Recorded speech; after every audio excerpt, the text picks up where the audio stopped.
దేవుని యొక్క వాక్యాన్ని చూసుకుందాం. యాకోబు రాసినటువంటి పత్రికలో నుండి మొదటి అధ్యాయం. యాకోబు రాసినటువంటి పత్రిక మొదటి అధ్యాయము 6, 7, 8 వచనాలు నేను చదువుతాను. యాకోబు రాసినటువంటి పత్రిక మొదటి అధ్యాయము 6వ వచనము నుండి 8వ వచనం వరకు నేను చదువుతాను. యాకోబు రాసిన పత్రిక మొదటి అధ్యాయము 6 నుంచి 8 వరకు నేను చదువుతాను. అయితే అతడు ఏమాత్రమును సందేహింపక విశ్వాసముతో అడగవలెను. సందేహించువాడు గాలి చేత రేపబడి ఎగిరిపడు సముద్ర తరంగమును పోలియుండును. అట్టి మనుష్యుడు ద్విమనస్కుడై తన సమస్త మార్గములందు అస్థిరుడు గనుక ప్రభువు వలన తనకేమైనను దొరుకునని తలంచుకొనరాదు. గత కొన్ని వారం నుంచి మనము మనస్సును నూతనపరచుకొని మనం చూస్తున్నాం. ఈ రోజున కూడా దాని గురించే కొన్ని విషయాలు మనం చూసుకుందాం. మనస్సును నూతనపరచుకోవడం గురించి పౌలు రోమపత్రిక 12వ అధ్యాయంలో మాట్లాడుతున్నాడు. రక్షణ పొందినటువంటి మనము ఆత్మను నూతనపరిచినటువంటి దేవుడు మన ఆత్మను నూతనపరిచాడు. ఆ తర్వాత మన శరీరమేమో ఆయన రాకడలో నూతనపరచబడుతుంది. మనస్సేమో ప్రతిరోజు మనం నూతనపరుచుకుంటూ జీవించాలి. మనం ఎంత ఆత్మీయంగా బ్రతుకుతామనేటువంటిది ఎక్కువ శాతము మనస్సు మీద ఆధారపడి ఉంటుంది. ఇప్పుడు దేవుడు ఆత్మనైతే నూతనపరిచాడు, పరిశుద్ధపరిచాడు. కానీ దేవుడు ఎంత పరిశుద్ధపరిచాడనేటువంటిది అది మనం ఎంత అర్థం చేసుకున్నాం, దాన్ని బట్టి మన మనస్సును ఎంత నూతనపరుచుకున్న దాన్ని బట్టి మన ఆత్మీయస్థితి ఆధారపడి ఉంటుంది. మనం చేస్తున్నటువంటి కార్యాలను బట్టి మనము ఎట్టి ఆత్మను లేదా ఎట్టి మనస్సు గలవారమే మనం బ్రతుకుతున్నామో చాలా స్పష్టంగా చెప్పచ్చు. క్రియలు అటువంటివి కేవలం క్రియలు కాదు, ఒక వ్యక్తి యొక్క క్రియలు అటువంటివి ఆ వ్యక్తి యొక్క మనస్తత్వాన్ని తెలియజేస్తాయి. వ్యక్తి బెటర్గా బిహేవ్ చేస్తూ వాక్యంనకు ఎంత దగ్గరగా, వాక్యంనకు ఎంత పర్ఫెక్ట్గా ప్రవర్తించిన ప్రయత్నం చేస్తున్నాడో ఆ వ్యక్తి యొక్క మనస్సు అంతగా నూతనపరచబడుతుందని మనకు అర్థమవుతుంది. ఇప్పుడు అందుకనే మనస్సును నూతనపరచుకోవడం ప్రాముఖ్యం. మనసు నూతనపరచుకోవడం అంటే ఆలోచన విధానాన్ని మార్చుకోవడమే. మనసు నూతనపరచుకోవడం అంటే మనం ఏం ఆలోచిస్తున్నామో అర్థం చేసుకోవడం మనకు చాలా చాలా ఇంపార్టెంట్. ఇప్పుడు స్పెసిఫిక్గా చూడండి, ఈ రోజున విశ్వాసం గురించే విశ్వాస యొక్క మనసు గురించే మాట్లాడతాను. చూడండి, ఇక్కడ పౌలు యాకోబు మాట్లాడుతూ చెప్తున్న మాట మీకు స్పెసిఫిక్గా 7వ వచనం నేను చదువుతాను. చూడండి, 6వ వచనం సందర్భం కోసం చదివాను, 7వ వచనం చదువుతాను. చూడండి, అట్టి మనుష్యుడు అని అంటూ ద్విమనస్కుడై అన్న మాట ఇక్కడ మనం చూస్తున్నాం. ద్విమనస్కుడై తన సమస్త మార్గములందు అస్థిరుడు అంటున్నాడు. ఇక్కడ గమనించండి, అట్టి మనుష్యుడు ద్విమనస్కుడై. అక్కడ చూడండి, విశ్వాస గురించే ఇక్కడ యాకోబు మాట్లాడుతున్నాడు. 2 మనస్సుల గురించి చెప్తున్నాడు. సో ఎప్పుడన్నా అసలు ఆలోచించాం, అలా మనం కొన్నిసార్లు మనం కూడా ఎలా ప్రవర్తిస్తామంటే 2 మనస్తత్వాలతో మనం కూడా ప్రవర్తిస్తాం. కాకపోతే మనం ఎవరూ కూడా బేసిక్గా అలా అనుకోము. కానీ బేసిక్గా మనం ఏదైతే మనం బయట చూపిస్తున్నామో బేసిక్గా అలాగనే ఉంటామని కూడా కాదు. కొన్ని సందర్భంలో 2 మనస్సులు ఒకే మనసులో పనిచేస్తుంటాయి. అంటే 2 విధానాల్లో మన మనసు, విశ్వాసక మనసు పనిచేస్తుంటుంది. ఇక్కడ సందర్భమేమో ప్రార్థన గురించి మాట్లాడుతున్నాడు. కానీ యాక్చువల్ చూస్తే అక్కడ ప్రార్థనకి జవాబేది రాదంటున్నాడు. కొంతమంది విశ్వాసుల గురించి మాట్లాడుతూ ప్రార్థనకి జవాబే రాదంటున్నాడు. దానికి కారణం ఏంటంటే అక్కడ మాట్లాడుతూ అంటున్నాడు, అక్కడ విశ్వాసం గురించి మాట్లాడుతున్నాడు. కానీ బేసిక్గా ప్రాబ్లం ఎక్కడుందంటే 2 మనస్సులు అంటున్నాడు. అక్కడ ద్విమనస్కుడై అంటున్నాడు. చూసారా, అట్టి మనుష్యుడు ద్విమనస్కుడై తన సమస్త మార్గమును దస్థిరుడు. సరే, మనస్సు 2 రకములుగా ఆలోచిస్తున్నప్పుడు మార్గము కూడా అస్థిరంగానే ఉంటుంది అంటున్నాడు. ఇప్పుడు చూడండి, క్రియలు అనేటువంటి మనస్సును శాసించదు, మనస్సు అనేటువంటిది క్రియలను శాసిస్తుంది. ఇప్పుడు అందుకనే క్రిస్టియన్స్కి మనం ఎంతసేపు క్రియల్లో మాత్రమే మనము పైన క్రియలు మాత్రమే మనము మార్చుకునే ప్రయత్నం చేయట్లేదు. యాక్చువల్గా క్రిస్టియానిటీ అనేటువంటిది నేను లాస్ట్ వీక్ చెప్పాను. చూసారా, క్రిస్టియన్ అంటే ఏదో మనము కొన్ని కార్యాలు చేయకుండా ఉంటాము కాబట్టి మనం క్రైస్తవులమని కాదు. మనము మరికొన్ని కార్యములు యాక్టివ్గా, బైబిల్ చెప్తున్న కార్యాలు యాక్టివ్గా చేస్తాం కాబట్టి మనం క్రిస్టియన్స్ అవుతాం. నువ్వు తప్పుడు కార్యాలు, పాపపు కార్యాలు చేయవు కాబట్టి నువ్వు మంచి క్రైస్తవుడు అని కాదు. నువ్వు వాక్యము చెప్పిన ప్రతిదీ నువ్వు ఎంత ఎక్కువ చేస్తావో అంత మంచి క్రైస్తవుడుగా నువ్వు బ్రతుకుతావు. ఇప్పుడు ఆ క్రియలు ఎలా మనం చేయగలుగుతాము అంటే మనస్సు ఎంత నూతనపరుచుకుంటామో అంతగానే క్రియలు మనం చేస్తాం. మనం ఎంతసేపు ఏంటంటే మనం చాలా సందర్భంలో రివర్స్లో మనం ఆలోచిస్తాం. అంటే క్రియలు చేయడం గురించి ఆలోచిస్తున్నాం. క్రియలు అంత ఇంపార్టెంట్ కాదు. ఫస్ట్ ఆఫ్ ఆల్ క్రియల కంటే ముందు నీ మనస్సు ఎలాంటిది. ఎందుకంటే మన మనస్సు నూతన పరుచుకోకున్నప్పుడు నువ్వు కొన్ని క్రియలు ఇంకా నువ్వు చేయొచ్చేమో, కానీ ప్రాబ్లం ఏంటంటే ఆ క్రియలు నువ్వు ఎక్కువ కాలం నువ్వు చేయలేవు. ఓ టైం వస్తే కొన్ని కార్యాలు అప్పటి వరకు చేస్తున్నటువంటి ఏదైతే వాక్యమునకు అనుకూలంగా కనబడేటువంటి కార్యాలు నువ్వు చేస్తూ వస్తున్నావో అవి సడన్ కొన్ని సందర్భంలో నువ్వు అనేక కారణం బట్టి మానేసావో, అవి మానేసావు అన్నది ఏం చెప్తుందంటే నీ మనస్సు నూతన పరచుకుని నువ్వు కొన్ని కార్యాలు జస్ట్ బిహేవియర్ మాత్రం నువ్వు మార్చుకున్నావు, మనస్సు మాత్రం నువ్వు మార్చుకోలేదు. మనస్సు మార్చుకుంటే అందులో ఉన్నటువంటి విశ్వాసకున్న బలం ఏంటంటే నీ మనస్సు కనుక ఎంత నూతన పరచబడుతుందో అంత బలంగా నువ్వు కార్యాలను చేస్తావు. అంటే ఒక రకంగా ఎలాగంటే నీ క్రియలను నూతన పరచబడినటువంటి మనస్సు శాసించేస్తుంది. అంటే అర్థం ఒక మనిషి ఒక విశ్వాస యొక్క మనస్సు నూతన పరచబడితే ఆ వ్యక్తి క్రియలు చేయకుండా ఉండలేడు. అదేదన్నా సరే కావచ్చు. బైబిల్ అనేకమైన కార్యాలు అయితే విశ్వాస చేయమని చెప్తుందో బైబిల్ అవన్నీ కూడా చేయాలంటే ఖచ్చితంగా మనస్సు నూతన పరచుకోకుండా ఆ కార్యాలను బలంగా చేయలేవు, యాక్టివ్గా చేయలేవు, ఇంట్రెస్ట్గా చేయలేవు, చేస్తూ నువ్వు కొనసాగలేవు. మనం కనుక అప్పటివరకు చేస్తున్న కార్యాలు ఆఫ్ చేసుకున్నామంటే లేదంటే బలహీనపరచుకున్నామంటే అర్థం ఏంటంటే నీ మనసు ఇంకా నూతన పరచుకోకుండా కార్యాలు చేస్తున్నావు. అలా చేస్తామా? మనసు నూతన పరచుకోవడం కూడా కొన్ని కార్యాలు చేస్తామంటే చేస్తాం. వీళ్ళతో రాబోతున్నారు కూడా నేను చెప్తాను. కాబట్టి మనము క్రియలు చేసేది మాత్రం మనం మనసు నూతన పరుచుకున్న మనం కాదు. నూతన పరుచుకున్న మనస్సు అనేటువంటిది ఎలా ఉంటుందంటే క్రియలు శాసించేస్తుంది. అంటే వ్యక్తి యొక్క మనస్సు అనేటువంటిది నూతన పరచబడినప్పుడు ఆ క్రియలు చేసేటప్పుడు ఫీలింగ్స్ మీద డిపెండ్ అయ్యే కార్యాలని చేయడు. ఎందుకంటే ఆటోమేటిక్ క్రియలను శాసించేస్తుంది మనస్సు. అందుకనే మనస్సు నూతన పరచుకోవడం చాలా ఇంపార్టెంట్. క్రియలు ఏమో జస్ట్ ఒక 5 నిమిషాలు 10 నిమిషాలు జస్ట్ అలా ఒక సందర్భంలో కార్యం చేసేస్తా పక్క వచ్చేస్తాం కాబట్టి అవి చేసేయడం ఈజీ. కానీ మనసు నూతన పరుచుకున్నాం అనుకోండి ఆ కార్యాలు యాక్చువల్గా ఏంటో నువ్వు చేయకుండా నువ్వు యాక్చువల్గా ఉండలేవు. ఎందుకంటే నీ మనసు నీకు చాలా ఇబ్బందిని కలిగిస్తుంది. ఎందుకంటే నీ మనసు ఆల్రెడీ చాలా మారిపోయింది కాబట్టి మారిపోయిన మనసు క్రియల్లో కనబడకుండా ఉండలేదు. ఇప్పుడు అందుకని చూడండి ఇక్కడ కూడా యాకోబు మాట్లాడుతూ చెప్తున్న మాట ఏంటంటే అలాంటి మనిషి 2 మనస్సులు గలవాడై 2 మనస్తత్వములు గలవాడై ఏం చేస్తాడంటే తన సమస్త మార్గములందు అస్థిరుడు.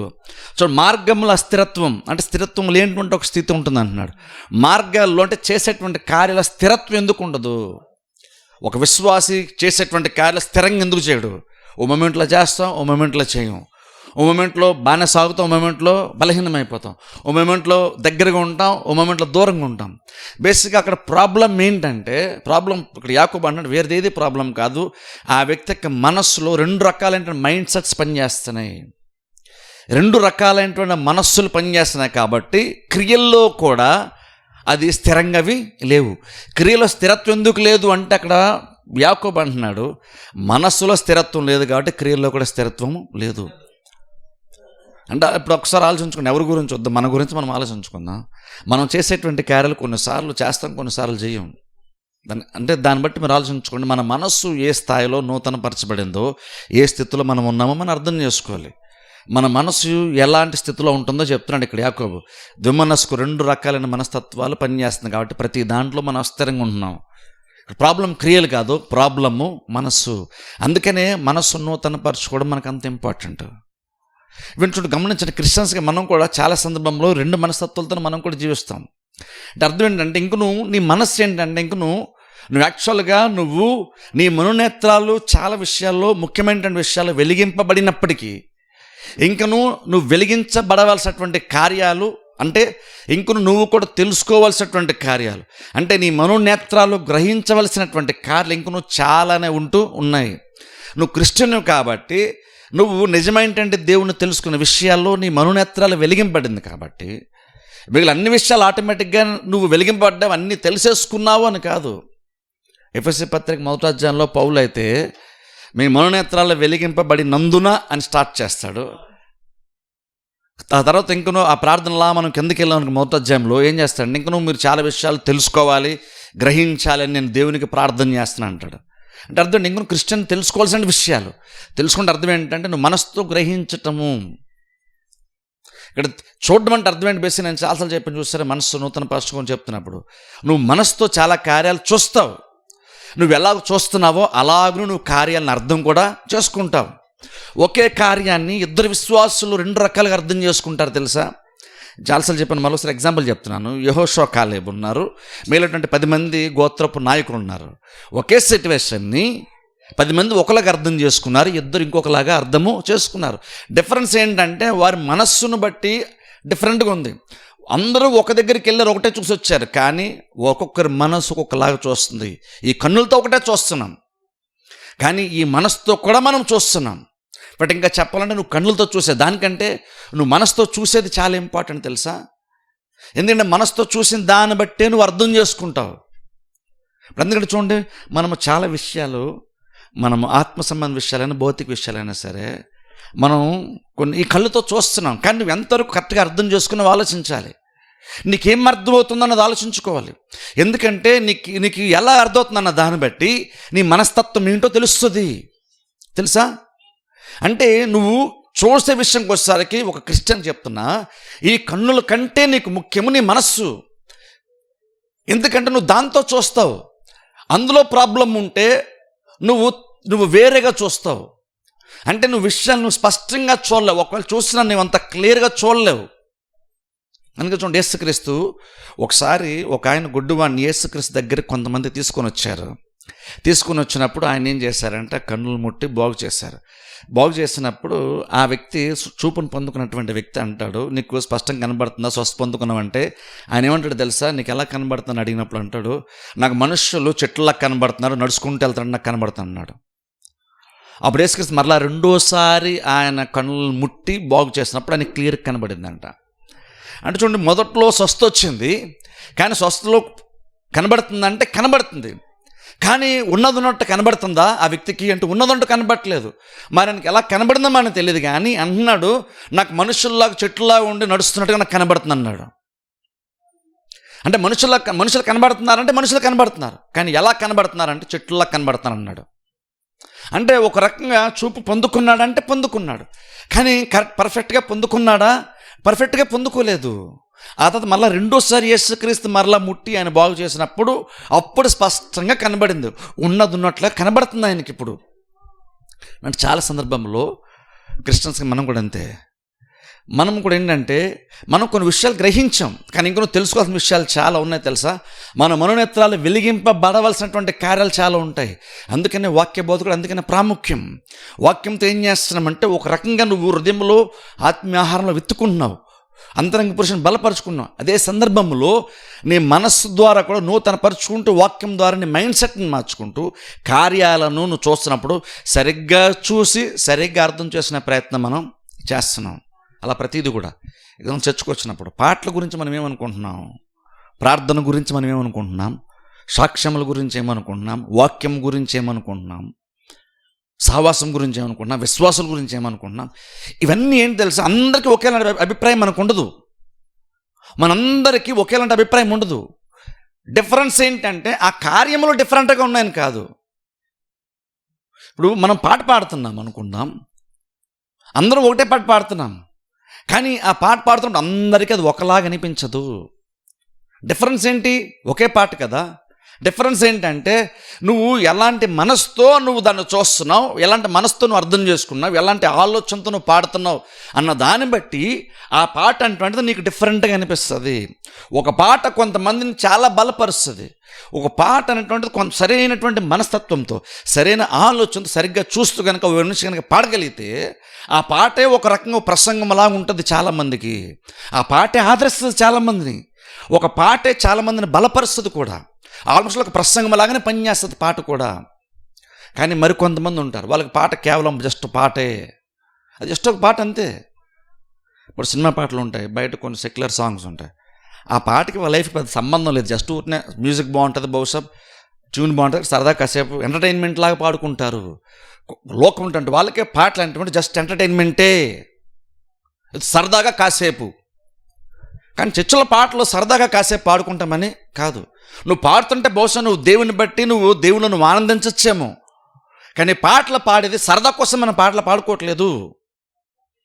అర్థం ఏంటంటే, కానీ కొంతమందికి పాట అంటే జస్ట్ సరదానే కొంతమందికి. అందుకనే ప్రతి పాట వారిని పురుకొల్పదు. ప్రతి పాటని వాళ్ళు ఫీల్ అవ్వలేరు. ప్రతి పాటలో వాళ్ళ జీవితంలో అందులో వాళ్ళు చూసుకోలేరు, అన్వయించుకోలేరు.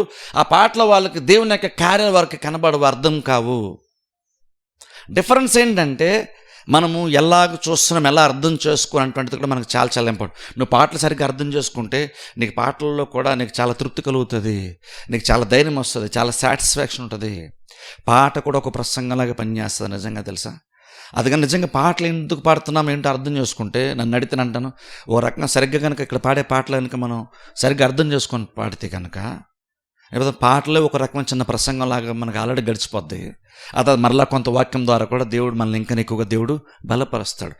అలాగే ఏంటంటే ప్రతి కార్యం నువ్వు ఎంత పర్ఫెక్ట్గా నువ్వు చూడగలుగుతావో, అంత పర్ఫెక్ట్గా అర్థం చేసుకుంటావు, అంత పర్ఫెక్ట్గా దానివల్ల నీకు మేలు జరుగుతుంది. ఇప్పుడు అందుకనే ఆ గుడ్డి వ్యక్తికి ఆ చూపు అందుకున్నప్పుడు మనుషులు చెట్లా కనబడుతున్నారు అన్నాడు. అందుకని అది సరిపోద్ది ఆ వ్యక్తికి అంటే, గుడ్డితనం కంటే అది బెటరే. కానీ అది పర్ఫెక్టు కాదు. గుడ్డితనం కంటే అది బెటర్ అంటే బెటరే, కానీ తన జీవితానికి సరిపోద్దా అంటే, గుడ్డితనంలో నుంచి కొంచెం అల్పమైనటువంటి దృష్టి ఏదైతే తను పొందుకున్నాడో అది కొంతవరకు తృప్తిని వస్తుంది. ఎందుకంటే ఇంతకుముందు ప్రపంచం అంతా చీకటి, కానీ ఇప్పుడు అట్లీస్ట్ మనుషులు కనబడుతున్నారు కాబట్టి అది ఎంతో కొంత తృప్తి ఉంటుంది. కానీ అక్కడితో నువ్వు అయిపోయావనుకో, ఎంతకాలం ఆ తృప్తి ఉంటుంది నీకు? ఇన్స్టెంట్గా అప్పటికప్పుడు నీకు అది సాటిస్ఫాక్షన్ వస్తుంది.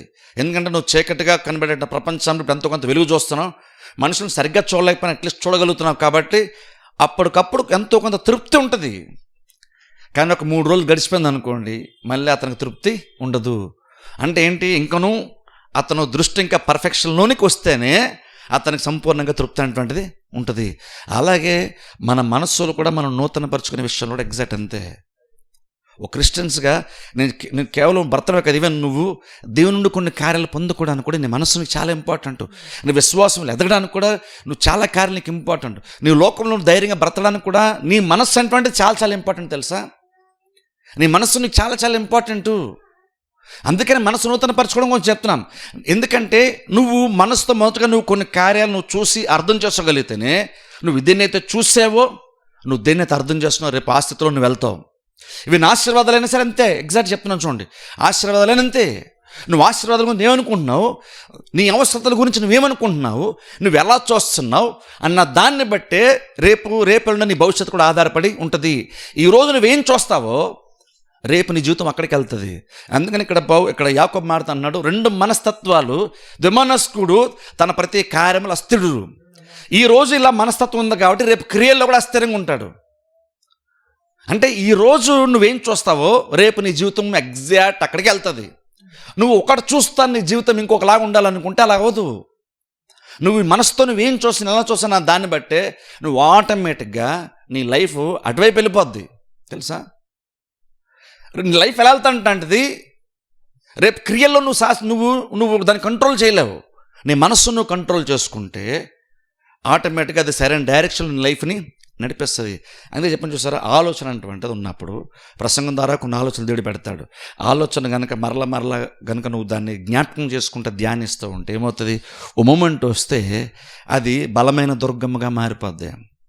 బలమైన దుర్గంగా మారిపోయిన తర్వాత అది తప్ప నీ లైఫ్లో ఇంకా వేరేది జరగదు. అంటే ఇంకా అదంత బలంగా ఎస్టాబ్లిష్ అయిపోయింది, ఇంకా అది తప్ప వేరే జరిగే ఛాన్సే లేదు. అందులో ఇప్పుడు ఏం చేయాలి, నువ్వేం కావాలనుకుంటున్నావో, ఎలా నీ స్థితి ఉండాలనుకుంటున్నావో అలాగ ముందు నీ మనస్తత్వం కూడా మారిపోవాలి.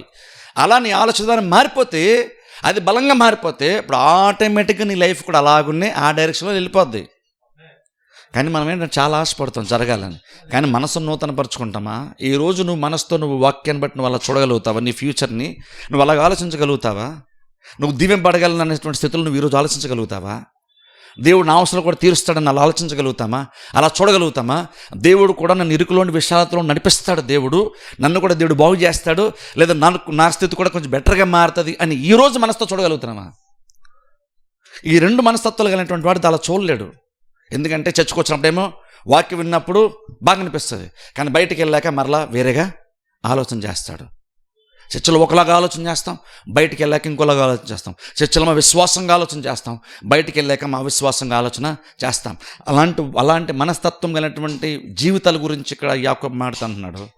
అలాంటి వాళ్ళు ఏది కూడా పొందుకోలేరు. ఎందుకంటే స్థిరత్వం లేదు, మైండ్ సెట్ కన్నట్టు సరైనటువంటి స్థితిలో మనస్సు నూతన పరచుకోవట్లేదు. నేను ఎలాగ ఆలోచించాలి, ఏం చేయాలి, ఎలాంటి ఆలోచనలు మాత్రమే నేను మనసులో స్థిరపరచుకోవాలి అనేటువంటి ఒక బలమైన నిర్ణయం తీసుకోవట్లేదు. కాబట్టి అలాంటి విశ్వాస దేవుని నుండి ఏది కూడా పొందుకోలేడు. అందుకని మన మనసు ఏం ఆలోచిస్తుంది అనేటువంటిది మనకు చాలా చాలా ఇంపార్టెంట్. అందుకనే పౌలు కూడా మనసు నూతన పరచుకోవాలి. ఎఫెసీ పత్రిక 1వ అధ్యాయంలో కొన్ని విషయాలు మీరు గ్రహించాలని మాట్లాడుతున్నాడు.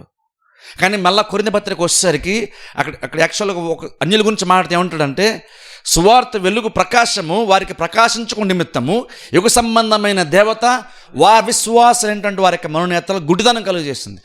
అవిశ్వాసులు కొంతమంది సువార్తను, వెలుగును, ప్రకాశమును వాళ్ళు చూడలేరు.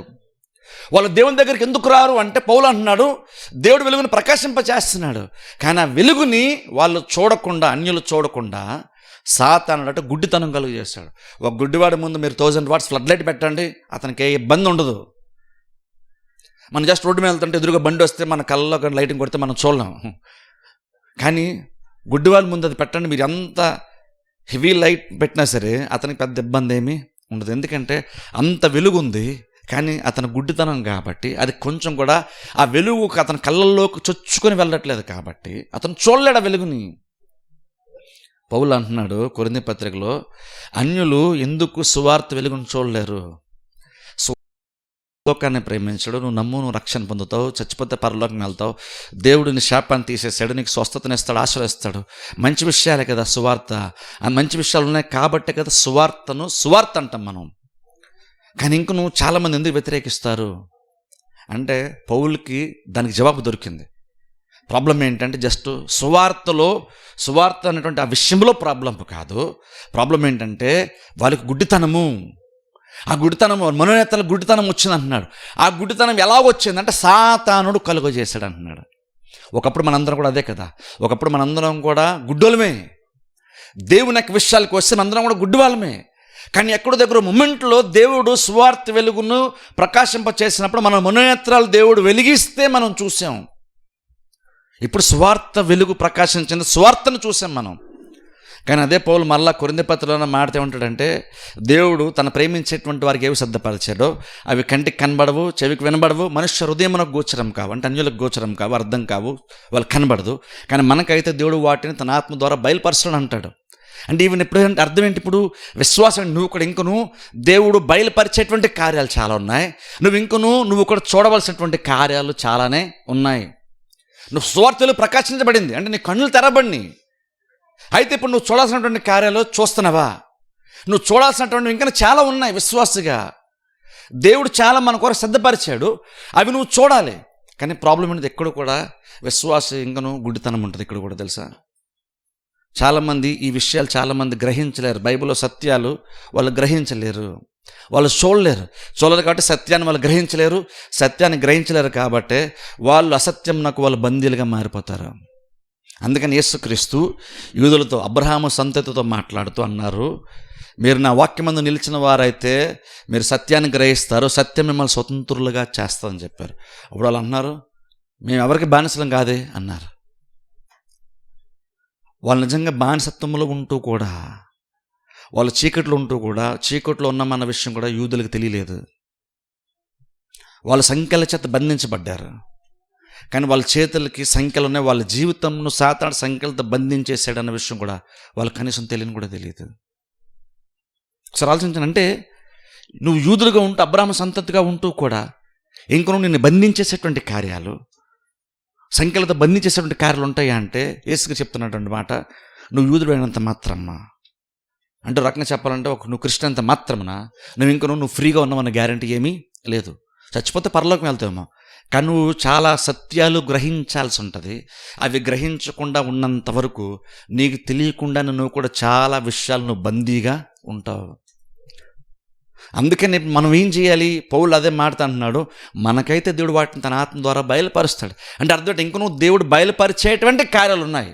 అంటే అర్థం ఏంటి? నువ్వు చూడాల్సినటువంటి కార్యాలు ఉన్నాయి. అందుకని దేవుడు చూపించే ప్రయత్నం చేస్తున్నాడు, దేవుడు సపోర్ట్ చేస్తాడు. నువ్వు కూడా కొంచెం జాగ్రత్తగా దేవునితో పాటు కోఆపరేట్ చేస్తే దేవుడు నీకు బయలుపరుస్తాడు, నువ్వు కూడా చూస్తావు, నువ్వు కూడా గ్రహిస్తావు. అలా విశ్వాస జీవితంలో మనం కూడా గ్రహించవలసినటువంటి కార్యాలు చాలానే ఉన్నాయి. అది గుర్తుపెట్టుకోండి. విశ్వాసలంగా మనం కూడా గ్రహించవలసినటువంటి చాలానే ఉన్నాయి. ఒక మాట చూద్దాం, చూడండి. లూకాసు వార్తలోనికి వెళ్దాం ఒకసారి. లూకాసు వార్త 12వ అధ్యాయంలోనికి వెళ్దాం. లూకాసు వార్త 12వ అధ్యాయం. లూకాసు వార్త 12వ అధ్యాయము 22వ వచనము నుండి నేను చదువుతాను. లూకాసు వార్త 12వ అధ్యాయం 22వ వచనం. అంతటా ఆయన తన శిష్యులతో ఇట్లా, నేను ఈ హేతువు చేత మీరు ఏమి తిందుమో అని మీ ప్రాణమును గూర్చైనను, ఏమి ధరించుకొందుమో అని మీ దేహము గూర్చైనను, ఇక్కడ గమనించండి, చింతపడకుడి. ఆహారము కంటే ప్రాణమును, వస్త్రముల కంటే దేహమును గొప్పవి కావా? కాకుల సంగతి విచారించి చూడండి. అవి విత్తవు, కోయవు, వాటికి గరిసె లేదంటే గోడౌన్స్ లేవు, కొట్టు లేదు, అయినను దేవుడు వాటిని పోషించుచున్నాడు. మీరు పక్షుల కంటే ఎంతో శ్రేష్ఠులు. మరియు మీలో ఎవడు చింతించుట వలన తన ఎత్తును మూరడెక్కువ చేసుకొనగలడు. ఇక్కడ గమనించండి, యేసుక్రీస్తు ఎన్నిసార్లు చింత అన్న మాట, విచారణ లేదా ఆలోచన అన్న మాట వాడారు. ఒకసారి ఆలోచించండి. చింత, విచారణ, ఆలోచన, ఇవన్నీ కూడా మనసులో జరిగేటువంటి కార్యాలు. చింతిస్తున్నాం అంటాం. బేసిక్గా చింత అంటే బాధ. కానీ ఈవెన్ బాధ అంటే కూడా బేసిక్గా ప్రాక్టికల్గా ఏం జరుగుతుంది? బాధపడుతున్నా అన్నప్పుడు ఏం చేస్తావంటే, నువ్వు మనసులో ఏదో తరచుగా నువ్వు రివైండ్ చేసుకుంటూ ఉంటున్నావు. నా మనసు చాలా బాధగా ఉందంటే నువ్వు చింతపడుతున్నావు. బేసిక్గా చింతించడం అంటే ఏంటి? చింతించడం అంటే ఆలోచించడం. నువ్వు నెగిటివ్ వాటిని ఆలోచిస్తూ ఉంటే అది నెగిటివ్గా నేను ఎఫెక్ట్ చేస్తుంది. అది చింతిస్తున్నాం. చింత అంటే కూడా ఊరిని ఏదో బాధనే కాదు. చింత కూడా నీకు ఎందుకు వచ్చిందంటే నువ్వేంటో నువ్వు ఆలోచిస్తున్నావు. నిన్ను బలహీనపరిచేటువంటి, నిన్ను భయపెట్టేటువంటి కార్యములు నువ్వు తెలుసుకోకుండానే నువ్వు రిపీటెడ్గా నువ్వు ఆలోచిస్తూ ఉంటున్నావు. నువ్వు చింతిస్తున్నావు అంటే అర్థం ఏంటి? బాధపడుతున్నానే కాదు. బాధకు ముందు ఏం జరుగుతుందంటే నువ్వు దేని గురించో నువ్వు రివైండ్ చేసుకున్నావు. కొన్ని కార్యాల కోసం నువ్వు మనసులో ఆలోచన చేస్తున్నావు. చింత అంటే బేసిక్ ఏంటి? చింత అంటే కేవలం బాధ కాదు. చింతిస్తున్నావు అంటే అర్థం ఏంటి అంటే నువ్వు ఏదో ఆలోచిస్తున్నావు అర్థం. పాపం చాలా చింతలు ఉన్నాయండి అన్నావు అనుకో, అర్థం ఏంటంటే అనేకమైనటువంటి కార్యాల గురించి ఆ వ్యక్తి మనస్సులో తరచుగా వాటిని రివైండ్ చేసుకుంటా ఆలోచిస్తూ ఉన్నాడని అర్థం. ఇప్పుడు ఇక్కడ యేసుక్రీస్తు మాట్లాడుతూ అంటున్నారు, మీరు దేని గురించి కూడా మీరు చింతపడద్దు. చింతపడద్దు అంటే అర్థం ఏంటంటే నువ్వు ఆలోచించొద్దు అని చెప్తున్నారు. నువ్వు ఆలోచించొద్దు. ఇంతకు దేని గురించి ఆలోచించొద్దు అంటున్నారు యేసుక్రీస్తు అంటే, ఏం తినాలి, ఏం తాగాలని దాన్ని నువ్వు ఆలోచన చేయొద్దు. అదెంత కష్టం తెలుసా మనకి మనుషులంగా? నిజంగా నువ్వు చింతించుకుని ఉండడంలో చాలా ఆత్మీయత ఉంటుంది తెలుసా? నువ్వు చింతించుకుని ఉండటంతో కూడా చాలా పెద్ద ఆత్మీయత తెలుసా? మన వాళ్ళు అనుకోవట్లేదు. కానీ న్యాచురల్గా సహజంగా ఒక క్రిస్టియన్గా మారిన తర్వాత కూడా ఒక మనిషి యొక్క ఆలోచన అంటే మనసు ఎలా ఉంటుందంటే, నువ్వు రేపటిని గురించి ఏం తినాలి, ఏం తాగాలి, ఏం ధరించుకోవాలి, అవన్నీ నాకు ఎక్కడి నుండి వస్తాయి, ఎలా వస్తాయి అన్నట్టు దాని గురించి చింత ప్రతి విశ్వాసి కూడా వచ్చేస్తుంది. మనం ఆలోచిస్తున్నాం. కానీ క్రీస్తు అంటున్నారు, మీరు చింతపడద్దు. ఇప్పుడు ఒకసారి ఆలోచించండి, దేవుడు చింతపడద్దు అన్నాడంటే ఆ కార్యాన్ని మనం చేయగలమా లేదా? దేవుడు ఒకటి చేయమని చెప్పినప్పుడు, నేను జస్ట్ నువ్వు చెప్పానులే, నువ్వు చేయపని పర్లేదు అంటాడు దేవుడు. దేవుడు అలాగంటే, దేవుడు చెప్పాడంటే ఫస్ట్ ఆఫ్ ఆల్ అర్థం ఏంటంటే నువ్వు అది చెయ్యాలని దేవుడు అనుకుంటున్నాడని అర్థం. దేవుడు చెప్పాడంటే అర్థం ఏంటంటే నువ్వు అది చేస్తావని దేవుడు ఎదురు చూస్తున్నాడు. నువ్వు అది చెయ్యాలని దేవుడు కూడా బలంగా అనుకుంటున్నాడు. అందుకనే దేవుడు ఒకటి చెప్పాడంటే ఊరిని ఏదో మనుషులు చెప్పినట్టు చెప్పడు. దేవుడు చెప్పాడంటే ఖచ్చితంగా నువ్వు నిజంగా దాన్ని చెయ్యాలనే దేవుడు అనుకుంటున్నాడు. నువ్వు అది చెయ్యాలని దేవుడు కూడా మనసులో బలంగా అనుకుంటున్నాడు. కాబట్టి నీకు ఆ విషయం చెప్తున్నాడు, నువ్వు చెయ్యాలని చెప్తున్నాడు. ఇంకోటి, చింతించదని ఎందుకు చెప్తున్నాడు అంటే అది నువ్వు చేయగలవు కాబట్టి చెప్తున్నాడు. మనము చేయలేనిది దేవుడు చేయమని చెప్తాడా? దేవుడు చాలా జ్ఞానం గలవాడు. దేవుడు నువ్వు చేయలేని దాన్ని చెయ్యమని దేవుడు చెప్పడు. అప్పుడు ఆలోచించండి, దేవుడు కనుక నువ్వు చింతించొద్దు, నువ్వు పెద్దగా నువ్వు భవిష్యత్తు గురించి, నీవు ఏం తినాలి, ఏం ధరించుకోవాలని, నీ బిడ్డల గురించి, నీ కుటుంబం గురించి నువ్వు ఆలోచించొద్దు అని దేవుడు యేసుక్రీస్తు చెప్పారంటే అర్థం ఏంటంటే నువ్వు ఆలోచించకూడదని దేవుడు అనుకుంటున్నాడు. రెండోది, నువ్వు ఆలోచించకుండా కూడా నువ్వు బ్రతకచ్చు అని చెప్తున్నాడు. కానీ ప్రాబ్లం ఏంటంటే అది మనం చేయగలమా? దేవుడు చెప్పాడు కాబట్టి ఖచ్చితంగా ఓ రకంగా చెప్పాలంటే మనం చేయగలం కాబట్టి దేవుడు చెప్పాడు. అది అసాధ్యమైతే కనుక, మనిషికి సాధ్యము కాదు అనుకుంటే దేవుడు చెప్పటంలో అర్థమే ఉండదు కదా. ఆయన చెప్పాడంటే మనం చెయ్యొచ్చు, కాకపోతే మనం చేస్తామా? చాలామంది క్రిస్టియన్స్ కూడా ఏమనుకుంటారంటే కుటుంబం గురించి లేదా అవసరతల గురించి ఆలోచిస్తూ ఉంటే అది పెద్ద బాధ్యత అనేసుకుంటాం. మనం అందులో పెద్ద ఆత్మీయత ఉందనేసుకుంటాం. ఒక విశ్వాసి బిడ్డల గురించి అట్లా చింత పడతా కూర్చుంటే, జరుగుతున్న కారణం బట్టి చింత పడతా కూర్చుంటే అది గొప్ప ఆత్మీయత అనుకుంటాం. అది ఆత్మీయత కాదు, అది అవిధేయత, అది అవిశ్వాస సంబంధం. తెలుసా? చింతపడ్డం అంటే అందులో మనం ఏదో అనేసుకుంటాం, అది యాక్చువల్గా నడితే అది జాలి చూపించాల్సిన విషయం కాదు. అది గమనించండి. చింత పడదని దేవుడు చెప్పంటే అర్థం ఏంటి? నీ మీద, నీ అవసరతల మీద, నీ మీద దేవుడికి బాధ్యత లేదా? దేని గురించి నువ్వు ఇక్కడ చూడండి, మళ్ళీ పెద్ద పెద్ద విషయాల కోసం మాట్లాడలేదు, కనీస అవసరతలు. ఇక్కడ క్రీస్తు మాట్లాడుతున్నారు కనీస అవసరతలు. తెలుసా? పెద్ద పెద్ద విషయాలు ఏవో కాదు, చిన్న చిన్న విషయాలు. అంటే బేసిక్గా నీకు నెసెసిటీస్ అవి ఆ రోజు ఉండాల్సింది. అవి భోజనం అనేది లగ్జరీ కాదు, వస్త్రము అనేటువంటిది, బట్టలు అంటే లగ్జరీ కాదు, నివాసం అంటే లగ్జరీ కాదు. మీరు పెద్ద పెద్ద ఆటల కోసం ఎక్కువ ఆశపడకండి, అత్యాశ పడకండి అని చెప్పట్లేదు ఇక్కడ యేసుక్రీస్తు. అత్యాశ కోసం మాట్లాడలేదు, కనీస అవసరతల కోసం మాట్లాడుతున్నారు. అలా మాడుతూ కూడా మీరు ఏం పెద్ద ఆలోచన చేయొద్దు అంటున్నారు. ఏం ఆలోచన చేయొద్దు. మనకు అనిపిస్తుంది ఏంటి, మనమేమో మనకి ఎంత బాధ్యత ఉంది, ఎంత బరువు ఉంది, నా కుటుంబం బరువు బాధ్యత నేనే మొయ్యాలి, లేకపోతే నాకు ఎక్కడ ఉండే వస్తుంది, నాకెవరు సపోర్ట్ చేస్తారు, నాకెవరున్నారు అని మనం అంటూ ఉంటాం. కానీ క్రీస్తు నువ్వు అసలు ఆలోచించొద్దు అని చెప్తున్నప్పుడు ఆయన ఏమైనా కఠినంగా వ్యవహరిస్తున్నారు మనుషులతో, విశ్వాసాలతో కఠినంగా వ్యవహరిస్తున్నారు మీరు అనుకుంటున్నారా?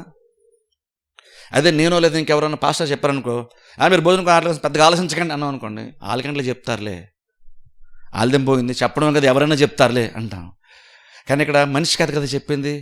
నువ్వు ఎవరినైతే రక్షకుడిగా అంగీకరించవో, ఎవరికైతే నీ మీద పూర్తి బాధ్యత, నువ్వు పరలోకం చేర్చే వరకు నీ మీద పూర్తి బాధ్యత ఉందో, ఆయన అంటున్నాడు నువ్వు దేని గురించి కూడా నువ్వు చింత పడద్దు. నువ్వు భోజనం కోసం నువ్వు చింత పడద్దు, వస్త్రముల కోసం నువ్వు చింత పడద్దు. అప్పుడు ఆయన కఠినంగా వ్యవహరిస్తున్నాడా? మనతో చాలా కఠినంగా మాట్లాడుతున్నాడా? మన అవసరాల గురించి ఆయన తెలియక అలా అంత ఇదిగా మాట్లాడేస్తున్నాడా ఆయన? అంటే అదేం కాదు, ఆయనకి నీ గురించి బాగా తెలుసు కాబట్టి, నువ్వు నీ గురించి నువ్వు చూడలేనటువంటిది ఆయన చూస్తున్నాడు కాబట్టి చెప్తున్నాడు ఆ మాట. ఆయన ఎందుకు ఆ మాట చెప్తున్నాడు అంటే ఆయన కొన్ని చూస్తున్నాడు. నువ్వెందుకు చింతిస్తున్నావు అంటే నువ్వు కొన్ని చూడలేదు, అందుకు చింతిస్తున్నావు, అందుకని వాటి కోసం నువ్వు ఆలోచిస్తున్నావు. కానీ నీ లైఫ్ మొత్తం ఆయనకి తెలుసు కదా.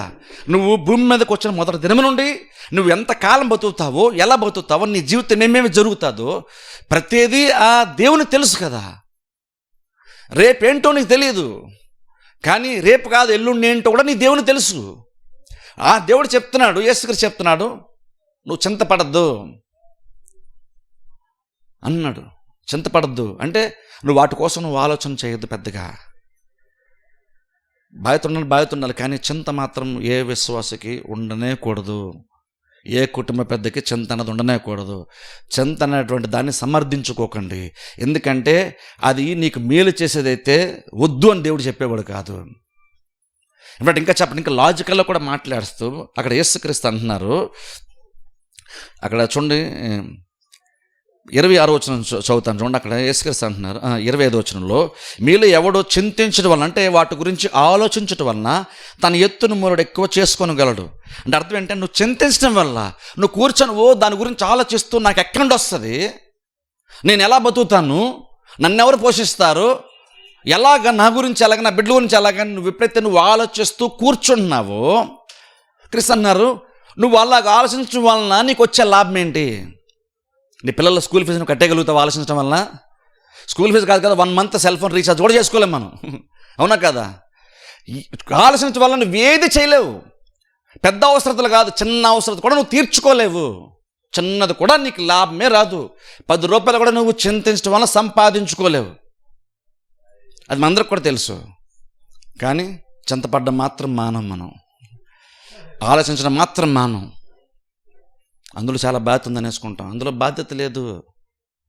బాధ్యత, నిజమైన బాధ్యత అనేటువంటిది క్రీస్తు చెప్పినటువంటి మాటల్లో ఉంది, కానీ నువ్వు అనుకుంటున్నటువంటి దానిలో బాధ్యత లేదు. క్రీస్తు ఎందుకు చెప్తున్నారంటే ఆయన కొన్ని చూస్తున్నారు, అందుకే చెప్తున్నారు. ఇప్పుడు అదే క్రీస్తు నువ్వు చింతించకుండా ఎలా ఉండాలండి, మరి నిజంగా తెల్లలేసిన దగ్గర నుండి పుడుకునే వరకు వీటి అవసరాల కోసమే కదా మనం కష్టపడుతున్నాము అనుకుంటే, క్రీస్తు అక్కడ నువ్వు వాటి గురించి నువ్వు ఆలోచించొద్దు అని చెప్తున్నారు. వాటి గురించి ఆలోచించకుండా ఉండాలని కూడా నీకు కొన్ని సపోర్ట్, కొంత సలహా కూడా క్రీస్తు ఇస్తున్నారు. నువ్వేం ఆలోచించాలో కూడా చెప్తున్నారు. ఏం ఆలోచిస్తే చింతపోతుందో కూడా చెప్తున్నారు. నువ్వు ఒకటి ఆలోచిస్తున్న మనుషులంగా అది నువ్వు ఆలోచించద్దు అని నీకు వేరే తలంపు, వేరే ఆలోచన క్రీస్తు ఇచ్చే ప్రయత్నం చేస్తున్నారు. అదేమన్నా తెలుసా, అక్కడ అంటున్నారు ఆకాశ పక్షులను చూడండి అంటున్నారు. ఆకాశ పక్షుల్ని చూడండి. అలాగనే అక్కడ యేసుక్రీస్తు అక్కడ మాడుతూ చూడండి 27 వచనం చూసుకుంటే అక్కడ యేసుక్రీస్తు అన్నారు, పువ్వులు ఎలా ఎదుగుచున్నవో ఆలోచించడే. సరే, ఆలోచించండి. ఏం చెప్తున్నారు? ఆకాశ పక్షుల గురించి కూడా అవి ఎలాగా పోషించబడుతున్నాయో ఆలోచించండి. మీరు అడవి పువ్వులను చూడండి, అవి ఎంత అందంగా అవన్నీ అలంకరించబడుతున్నాయో మీరు ఆలోచించండి అంటున్నారు. దీనివల్ల యూజ్ ఉంటుందా? ఎలాగ ఆలోచిస్తే యూజ్ ఉంటుందా అంటే, నీకు భయానికి సొల్యూషన్ క్రీస్తు ఇక్కడ చెప్తున్నారు. ఎలాగో మనం ఆలోచిస్తాం తెలుసా? ఇప్పుడు కొన్నిసార్లు చూడండి, వాక్యాన్ని నిరంతరం దివారాత్రులు ధ్యానించండి అన్నాం అనుకోండి. చాలామంది అనుకుంటా అంటే రోజంతా ఎలా ధ్యానిస్తామండి అనుకుంటారు.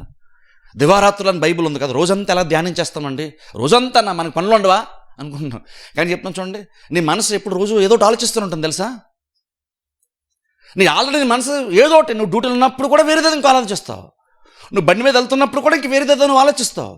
నీ మైండ్ మెజారిటీ శాతము నువ్వు బహుశా లోతుగా నిద్రలోకి వెళ్తే తప్ప నార్మల్గా నీ మైండ్ ఏదో ఒకటి ఆలోచిస్తానే ఉంటుంది తెలుసా?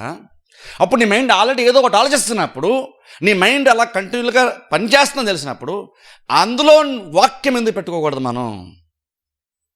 ఎలాగో నీ మైండ్ ఎప్పుడు ఏదో ఆలోచిస్తూనే ఉంటుంది. కాకపోతే మనం ఎప్పుడు అలా అనుకోలేదు కాబట్టి దివారాత్రి ఎలా ధ్యానం చేస్తామండి అన్నావు. నువ్వు వాక్యం ధ్యానించకపోయినా ఇంకేదో ధ్యానిస్తున్నావు నువ్వు తెలుసా?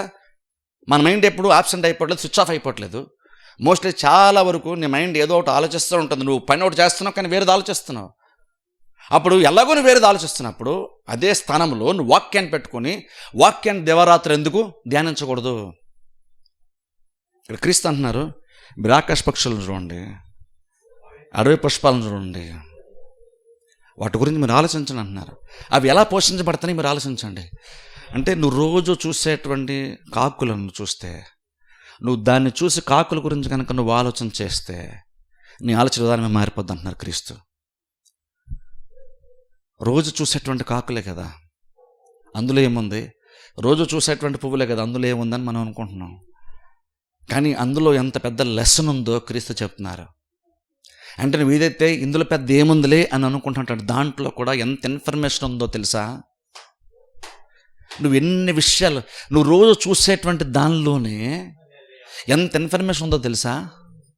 అది క్రీస్తు చెప్పే వరకు కూడా ఆకాశ పక్షులను చూస్తే మనం కొన్ని విషయాలు తెలుసుకోవచ్చని, అడవి పువ్వులను చూస్తే వాటిని దేవుడు అలంకరించిన విధానం చూస్తే మనం కూడా చాలా విషయాలు తెలుసుకోవచ్చు అన్న విషయం యేసుకు చెప్పే వరకు మనకు తెలియదు.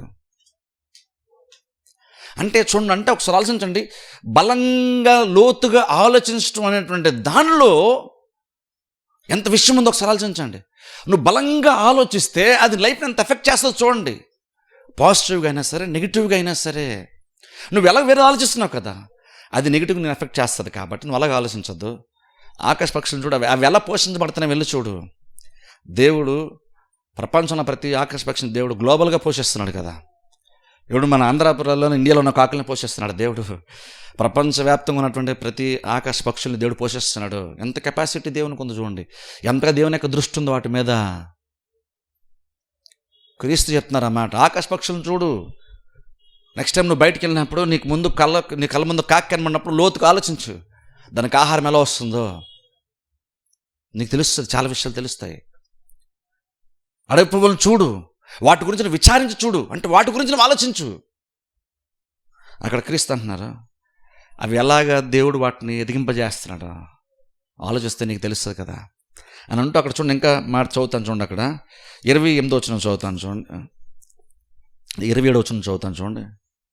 27వ వచనం, పువ్వులు ఎలాగ ఎదుగుచున్నవో ఆలోచించుడి, అవి కష్టపడవు, వడకవు, అయినను తన సమస్త వైభవముతో కూడిన సొలొమోను సైతము వీటిలో ఒకదాని వల్ల నేను అలంకరింపబడలేదని మీతో చెప్పుచున్నాను. నేడు పొలములో ఉండి రేపు పొయ్యిలో వేయబడు అడవి గడ్డిని దేవుడు అలాగ అలంకరించడలా అల్ప విశ్వాసులారా, మీకు మరి ఎంతో నిశ్చయంగా వస్త్రములు ఇచ్చును.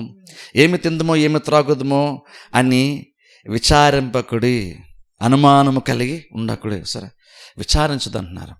అంటే అర్థం ఏంటంటే, ఈరోజు నువ్వు కనుక ఏం తినాలి, ఏం తాగాలి, నాకు ఎలా వస్తుంది, నాకు ఎలా ఉంటుంది, నా ఫ్యూచర్ ఎలా ఉంటుంది, నా బిడ్డల ఫ్యూచర్ ఎలా ఉంటుంది, నువ్వు ఆలోచిస్తున్నావంటే ఖచ్చితంగా రేపెల్లుండో నువ్వు ఎక్కువ ఆలోచించకూడదు, అదే బలమైన దుర్గంగా మారిపోద్ది.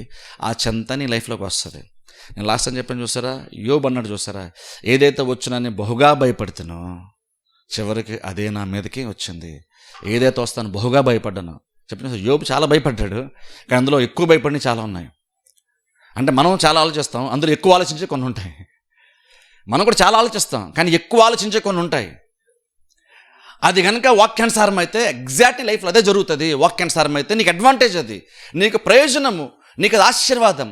అదే వాక్యానుసారం కాకుండా ఇక్కడ యేసుకి చెప్తున్నాను, నువ్వు చింతపడుతూ ఏం తినాలి, ఏం తాగాలి, ఫ్యూచర్ ఏంటి అని ఎప్పుడైతే నువ్వు అలాగా వాక్యము సపోర్ట్ చేయనటువంటి కార్యం చింతపడుతున్నావో అదే రేపు ఎల్లుండి నువ్వు బహుగా ఆలోచిస్తావు. ఒకసారి ఎప్పుడైతే మూమెంట్గా బహుగా నువ్వు ఆలోచించావో అదే బలమైన దుర్గము, రేపు నీ జీవితం కూడా ఎగ్జాక్ట్ అక్కడికి వెళ్ళి ముగించబడుతుంది. తెలుసు, అక్కడికి వెళ్ళి ముగించబడుతుంది. ఎందుకని చూడండి, ఈరోజు నీ మైండ్ సెట్ ఎలా ఉందో ఎగ్జాక్ట్ నీ రేపు ఉంటే గ్యారంటీ ఫ్యూచర్ అలాగే ఉంటుంది. బైబిల్లో క్రీస్తు చెప్పేస్తున్నారు. ఎందుకంటే చూడండి, అవసరత విషయానికి వచ్చేసరికి అలాంటి మనం ఎలా బతుకుతాము, ఇలాంటి మనస్తత్వాన్ని తీసేయండి. అలాంటి మనస్తత్వం తీసేసి నాకెవరు సపోర్ట్ చేస్తారు, నాకెవరున్నారు సపోర్ట్ చేసేవాళ్ళు, నాకు సపోర్ట్ చేసి ఎవరున్నారు, నన్ను ఆదుకుని ఎవరున్నారు, నన్ను ఎవరు బలపరుస్తారు, ఇవన్నీ వదిలేసేయండి. ఇవన్నీ వదిలేసి దేవుడు చెప్తున్నట్టుగా వాక్యము దాని యెహోవా నా కాపరి నాకులేమి. అది ఎందుకు ఆలోచించకూడదు మనం? ఎలాగో నువ్వు ఆలోచిస్తున్నప్పుడు, నీకు అవసరతలు అంతగా తీరనప్పుడు, నిజంగా నీ పైన బాధ్యతగా ఉన్నటువంటి క్రీస్తు చెప్తున్నాను అనమాట. నిజంగా నువ్వు తృప్తికరంగా భోంచేయడానికి అవసరం నీ దగ్గర లేనప్పుడు అప్పుడు నువ్వేం ఆలోచించాలి? ఎలాగా నువ్వు ఆలోచిస్తున్న వల్ల నీకు యూజ్ ఏంటి? నువ్వు ఒక ముద్దని ఎక్స్ట్రాగా నీ పెరుగుతుందా? పెరగదు కదా. నీ ప్లేట్లో మిల్స్ అని పెరుగుతుందా? పెరగదు. అప్పుడు నువ్వు అలాగెందుకు ఆలోచిస్తున్నావు? యెహోవా నా కాపరి నాకులేం కాదు నువ్వు ఎందుకు మనసులో పెట్టుకొని దాని గురించి రిపీటెడ్గా నువ్వు ఆలోచిస్తుంటే, నువ్వు బహుగా దాని గురించి ఆలోచిస్తే నువ్వు బహుగా విశ్వాసాలు ఎదుగుతావు కదా. రేపటి నీ లైఫ్ అదే జరుగుతుంది కదా. నువ్వు ఇలాంటి ఆలోచనలు మానేసి అలాంటి ఆలోచనలు ఎందుకు నీ మనసులో నువ్వు పెట్టుకోకూడదని క్రీస్తు అంటున్నారు. అందుకే చూడండి, ఇక్కడ మనకి ఏముంది ఏం లేదన్నది ఇక్కడ క్రీస్తు అసలు దానికోసం మాట్లాడట్లేదు. నీకు తక్కువ ఉంది ఎక్కువ ఉందని కాదు, నీ మనస్తత్వం ఏంటి, నీ మైండ్లో ఏం మెదులుతున్నాయి. క్రీస్తుకి అదే ఇంపార్టెంట్, తెలుసు, దేవునికి అదే ఇంపార్టెంట్. ఈరోజు నీకు ఏముందన్నది దేవునికి పెద్ద అంత ఇంపార్టెంట్గా దేవుడు అనుకోవట్లేదు. లేదా నీ దగ్గర ఏమీ లేదు అన్న దాని కూడా దేవుడు పెద్దగా ఆలోచించట్లేదు. దేవుడికి అది కాదు ప్రాబ్లం. దేవుడికి అది ప్రాబ్లం, నువ్వు మనసులో ఏముందన్నదే ప్రాబ్లము దేవునికి. నువ్వు అక్కడ నీ మనసులో నువ్వు ఎలాగ ఆలోచిస్తున్నదే ఇంపార్టెంట్. అందుకనే భోజనం గురించి, అవసరాల గురించి క్రీస్తు పెద్ద బోధన బోధించారు ఇక్కడ. అంటే అక్కడ విచారించండి అంటున్నారు క్రీస్తు, ఆలోచించండి అంటున్నారు. ఆకాశ పక్షులను చూడండి, ఆలోచించండి, పువ్వులను చూడండి, ఆలోచించండి. దేవుడు సొలొమోను కంటే గొప్పగా వైభవంగా దేవుడు అలంకరిస్తున్నాడు కదా వాటిని. అది కూడా దేవుడు అలంకరింపబడ్డాయి. అది కూడా దేవుడికి కూడా తెలుసు, అది రేపు ఉండి ఎల్లుండది పొయ్యిలో వేయబడుతుంది. ఈరోజు ఉంటుంది, రేపు అది పొయ్యిలోకి వెళ్ళిపోద్ది, అది ఎండిపోద్ది, అది అయిపోద్ది. దానికే దేవుడు అంతలా అలంకరించినప్పుడు దేవుడు నేను ఇంకా పోషించడా? నువ్వు అలాగెందుకు ఆలోచించు అంటున్నారు క్రీస్తు. నిన్ను పోషించేటువంటి ఆయన అన్నప్పుడు, నువ్వు నన్ను పోషించేటువంటి యెహోవా నాకు కాపరి నువ్వు ఎందుకు ఆలోచించట్లేదు అంటున్నారు క్రీస్తు. కొండల తట్టు నాకు కళ్ళు ఎత్తు, నాకు సహాయం ఎక్కడ వస్తుంది అంటే, నాకు తెలుసు యెహోవా వల్ల నాకు సహాయం కలుగుతుంది. ఆ మాట ఎప్పుడన్నా మనం ప్రాబ్లమ్స్ ఉన్నప్పుడు అన్నామా? ప్రాబ్లమ్స్ ఉన్నప్పుడు ఏమోనండి, ఎలా జరుగుతుందో ఏంటో, ఎలా జరుగుతుందో, సహాయం ఎక్కడ వస్తుందో ఏంటో నాకు తెలియట్లేదు అంటాం తప్ప, ఎక్కడ రాదో ఎక్కడ వస్తుందో నాకు తెలియదు, కానీ ఖచ్చితంగా గ్యారంటీగా ఒక దగ్గర మాత్రం గ్యారంటీగా వస్తుంది. పరలోకంలో దేవుని దాన్ని ఖచ్చితంగా నాకు సహాయము వస్తుంది. అలా నిజంగా ఎప్పుడన్నా సరే సహాయం కొరకు ఎదురు చూస్తున్న సందర్భంలో ఆ మాట మనం అనగలిగామా, అలాగే మన మనసులో మనం ఆలోచించగలిగామా అన్నది ఇంపార్టెంట్. ఇది సహాయం కోసం ఎదురు చూస్తున్నప్పుడు, సపోర్ట్ కోసం ఎదురు చూస్తున్నప్పుడు ఖచ్చితంగా దేవుని దగ్గర నాకు సహాయం ఖచ్చితంగా వస్తుంది అని ఎప్పుడైనా అలాగే మనం ఆలోచించామా? అలా ఆలోచించాలంటే నీ మనసు ఆల్రెడీ రిపీటెడ్గా దాని గురించి చాలా ఆలోచనలు ఉండాలి. అది నీ మైండ్ సెట్గా మారిపోవాలి. అది దేవుని చూడండి, దేవునికి ఈ ఫైనాన్స్ ప్రాబ్లం అన్నది, హెల్త్ ఇష్యూస్ అన్నది దేవునికి అసలు పెద్ద ప్రాబ్లమే కాదు. దేవునికి అది ప్రాబ్లం. అందుకే దేవుడు ఎప్పుడు కూడా ప్రాబ్లం కోసం, అవసరం కోసం పెద్ద మాట్లాడు దేవుడు. ఎందుకంటే దేవుడు చాలా చూస్తున్నాడు, నీకు బయలుపరిచే ప్రయత్నం చేస్తున్నాడు. నువ్వు చూడడం నీకు అందుకే ఇంపార్టెంట్. అందుకని పౌలు ఎఫెసీ పత్రికలో అంత పెద్ద బోధకుడైనటువంటి పౌలే ప్రార్థన చేశాడు. ఎందుకు ప్రార్థన చేశాడు? బోధించేటువంటి పౌలు బోధతో సరిగ్గా బోధించేసి, బలంగా ఉద్యోగంగా బోధించేసి వాళ్ళ కన్నులు తెరిచేయలేడా అంటే, బోధ ఎంత బలంగా చేసినా సరే, ఇంకను బోధించేటువంటి పౌలు లాంటిడైనా సరే, ఇంకను అంత బోధిస్తూ కూడా ఇంకను దేవుడు కన్నులు తెరవకపోతే ఆ బోధ పెద్దగా పని చేయదు. మొత్తం అంతా బోధకం చేతులు ఉందనుకుంటున్నారా మీరు? మొత్తం అంతా బోధకం చేతులు లేదు. పౌలు లాంటి ప్రార్థన చేశాడు. అదేం ప్రూవ్ చేస్తుంది తెలుసా? నేను బోధిస్తే అందరికీ అర్థమైపోద్ది, నేను బోధించేస్తే అందరి కళ్ళు తెరబడిపోతాయి, అందరికీ వెలుగు ప్రకాశం కనిపించేస్తుంది అని పౌలు కూడా అనుకోవట్లేదు. అందుకని ప్రార్థన చేశాడు. అంటే అర్థం ఏంటి? పౌలు పత్రిక రాస్తూ చాలా విషయాలు చెప్తున్నాడు, మళ్ళీ ప్రార్థన కూడా చేస్తున్నాడు. అంటే అర్థం ఏంటి? నేను రాస్తున్నాను, ఇవన్నీ మీకు ఎక్స్ప్లెయిన్ చేస్తున్నాను, కానీ నా ప్రాబ్లం ఏంటంటే నేను రాసినంత మాత్రం మీరు చూస్తారని గ్యారంటీ లేదు. నేను రాస్తాను, నేను బోధిస్తాను, కానీ అందరూ చూసేస్తారా? నేను బోధించిన కాడ అందరూ చూసేస్తారంటే పౌలు అంటున్నాడు, నేను బోధించేసిన అందరూ చూస్తారని లేదు. అందుకే నేను ఎంత బోధించిన తర్వాత కూడా ఇంకనూ దేవుడు కన్నులు తెరవాలని ప్రార్థన చేస్తాను అంటున్నాడు. అంటే చూడగలగటం అటువంటిది ఎంత గొప్ప కార్యం, ఆలోచించండి. అందుకనే కొన్నిసార్లు అలాగనే నేనన్నా మీకోసం అలాగే ప్రార్థించాలి, మీరన్నా మీకోసం అలాగనే ప్రార్థన చేసుకోవాలి. దశ కొన్ని వాక్యం బోధన పడుతుంటే కొన్ని చూడగలిగేటువంటి స్థితి నాకు దయచే ప్రభు అని, మనస్సుతో చూడగలిగేటువంటి స్థితి, అది కరెక్ట్గా నువ్వు అర్థం చేసుకుంటావు. దేవుడు అన్నింటినీ చూస్తాను కాబట్టి ఇలా మనం చెప్తున్నాడు. నేను అలా చూసి మన మనస్తత్వం కూడా మనం అలా మార్చుకోవడం ఇంపార్టెంట్. చివరిగా ఒక వాక్య భాగం చూద్దాం. చూడండి, సామెతల గ్రంథంలోకి వెళ్దాం ఒకసారి. సామెతల గ్రంథము 10వ అధ్యాయము. సామెతల గ్రంథం 10వ అధ్యాయం, ఇది చూసుకొని ముగించుకుందాం.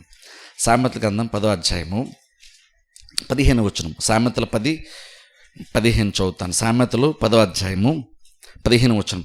ధనవంతుని ఆస్తి వానికి ఆశ్రయపట్టణము, దరిద్రుని పేదరికము వానికి నాశనకరం. గమనించి ఒకసారి చదువుతాను. ధనవంతుని ఆస్తి వానికి ఆశ్రయపట్టణము, దరిద్రుని పేదరికము వానికి నాశనకరం. ఇక్కడ ఏం చెప్తానంటే, ధనవంతుడికి వనాస్తి, ఒక వ్యక్తి యొక్క ధనవంతుని యొక్క ఆస్తి వానికి ఆశ్రయపట్నం అంటే అతను రేపు కాపాడేదిగా ఉంటుంది అంటున్నాడు.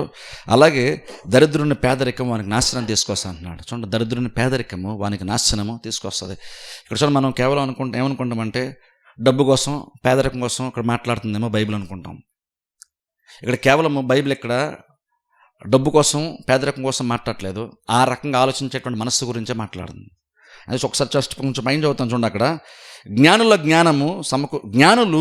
జ్ఞానము సమకూర్చుకుందరు, మూఢుల నోరు అప్పుడే నాశనము చేయను. ఇక్కడ చూడండి, జ్ఞానము సమకూర్చుకుంటారు.